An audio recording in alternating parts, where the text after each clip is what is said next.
Hi అండి. Welcome back to for miracle. ఇమ్యూనిటీని పెంచి శరీరానికి ఎముకలకు మంచి బలాన్ని ఇచ్చి వెయిట్ లాస్ కావడానికి ఎంతో ఉపయోగపడే డ్రై ఫ్రూట్ లడ్డు చేసేసుకుందాం ఈ వీడియోలో. రోజుకొక్కటి తింటే చాలు మీ బోన్స్ ఉక్కులా తయారవుతాయి. మరి డ్రై ఫ్రూట్ లడ్డు తయారీ విధానం ఏంటో చూసేద్దాం ఈ వీడియోలో. ముందుగా స్టవ్ వెలిగించుకొని స్టవ్ పైన అయితే ప్యాన్ పెట్టేసుకొని 2-3 స్పూన్ల దాకా నెయ్యి అయితే వేసుకుందాం. నెయ్యి పూర్తిగా కరిగిపోయిన తర్వాత ఇందులోకి 1 కప్పు బాదం పప్పుల్ని చిన్న చిన్న ముక్కలుగా అయితే కట్ చేసేసుకొని వేసుకొని ఫ్రై చేసుకుందాము. ఇవి కొంచెం మనకు బాగా ఫ్రై అనేది అవ్వాలి. అంతవరకు కూడా మనం మీడియం ఫ్లేమ్ మీద ఫ్రై చేసుకోవాలి. ఇప్పుడు ఇందులోకి 1 కప్పు దాకా జీడిపప్పుని కూడా వేసుకుంటున్నాను. ఇవి 2 కూడా బాగా ఫ్రై చేసుకోవాలి. కొంచెం బ్రౌన్ కలర్ వచ్చి క్రిస్పీగా వస్తేనే మనకు లడ్డు అనేది స్టోరేజ్ అనేది ఉంటుంది. లేదంటే తొందరగా బూజు పట్టేస్తుంది.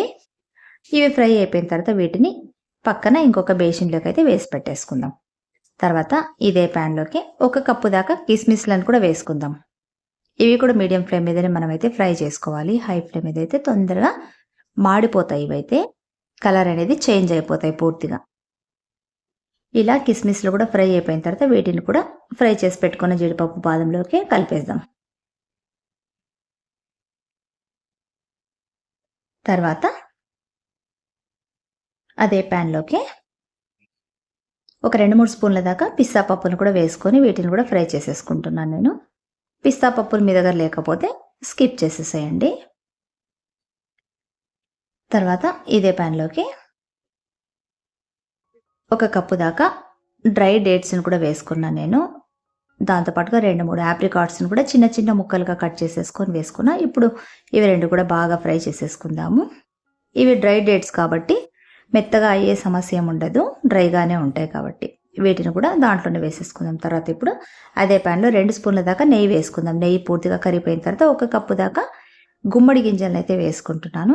ఈ గుమ్మడి గింజలు కొంచెం టైం పడుతుంది వేయించడానికి.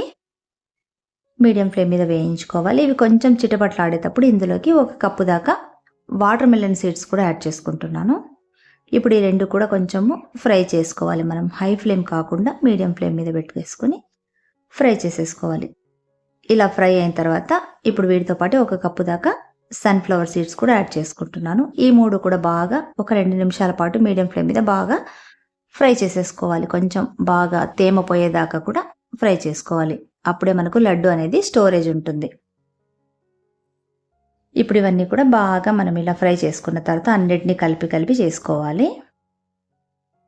వీటిని కూడా ఫ్రై చేసుకున్న డ్రై ఫ్రూట్స్లోనే వేసేసుకుందాం. ఇప్పుడు అదే ప్యాన్లోనే ఒక 1/2 కప్పు దాకా పల్లీలు కూడా వేసుకొని డ్రై రోస్ట్ చేసేసుకుందాం వీటిని కూడా. దీనివల్ల పల్లీలో ఉన్న పచ్చివాసన అనేది పోతుంది. ఇప్పుడు ఈ పల్లీలతో పాటు ఇంకొక 1/2 కప్పు దాకా నేను ఎండు కొబ్బరిని కూడా చిన్న చిన్న ముక్కలుగా కట్ చేసుకొని అయితే వేసుకున్నాను. కొబ్బరి తర్వాత పల్లీలు కూడా పచ్చివాసన పోయేదాకా కూడా వేయించుకోవాలా. అండ్ ఇవి కొంచెం బ్రౌన్ కలర్ అయితే రావాలి, మనకు క్రిస్పీగా రావాలి బాగా. అంతవరకు అయితే వేయించుకోవాలి. ఇలా అన్నీ కూడా వేయించుకున్న తర్వాత వీటిని కూడా ఫ్రై చేసి పెట్టుకున్న డ్రై ఫ్రూట్స్లో అయితే కలిపేసుకుందాం. ఇప్పుడు మనం ఫ్రై చేసి పెట్టుకున్న డ్రై ఫ్రూట్స్ అన్నింటినీ కూడా ఒకసారి మిక్స్ చేసేసుకుందాం. అన్నీ కూడా ఈవెన్గా మిక్స్ అయిపోయేలాగా. ఇలా అన్నీ కూడా బాగా మిక్స్ చేసుకున్న తర్వాత మనము మిక్సీ జార్ అయితే తీసేసుకుందాము. చల్లారిపోవాలా, కొద్దిగా చల్లారితే బాగుంటుంది. అప్పుడే మనకు ముద్ద కాకుండా పొడి అవుతుంది. లేదా వేడిగా ఉన్నప్పుడు చేసేసుకుంటే ముద్దగా అవుతుంది. ఇప్పుడు డ్రై ఫ్రూట్స్ మిక్సీ జార్లో ఎన్ని పడితే అన్ని వేసుకొని దాంతోపాటు తీపి కోసం ఒక 1/2 కప్పు దాకా బెల్లం పౌడర్ వేసుకున్నాను నేను. ఆర్గానిక్ బెల్లం పౌడరు. ఇలా కొంచెం మరీ బరక కాకుండా నేను కొంచెం మెత్తగానే పౌడర్ చేసుకున్నా. ఈ పౌడర్ని అయితే మనం ఒక బేసిన్లోకి అయితే వేసి పెట్టుకున్నాం. ఇలా మీరు ఎన్ని అయితే తీసుకున్నారో డ్రై ఫ్రూట్స్ అన్నిటిని కూడా ఇలా మిక్సీ చేసేసుకొని అన్నీ కూడా బేసిన్లోకి వేసేసుకొని ఒకసారి అంతా కూడా బాగా మిక్స్ చేసుకున్నాం. ఎందుకంటే మనం ఒక దాంట్లోకి బెల్లం వేసాం, ఇంకో దాంట్లోకి బెల్లం వేయలేదు కాబట్టి ఇదంతా కూడా బాగా మిక్స్ అవ్వాలి కదా.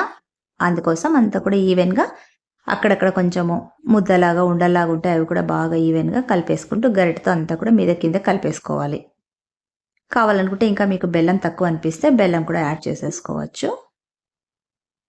ఇలా అంతా కూడా బాగా కలిపేసుకున్న తర్వాత ఇంకొంచెం మనకు బాగా గుమగుమలాడాలంటే ఇంకొక 3-4 స్పూన్ల దాకా నెయ్యి అయితే పైన అయితే వేసేసుకుందాము. ఈ నెయ్యి వేసిన తర్వాత కూడా మళ్ళీ ఒకసారి అంతా కూడా కలిపేసుకుందాం. నెయ్యి అనేది అంతటికి బాగా మిక్స్ అయ్యేలాగా.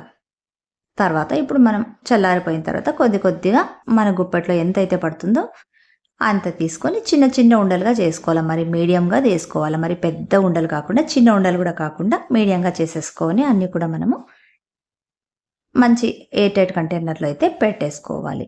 దీన్ని రోజుకొకటి తింటే చాలు మనకు.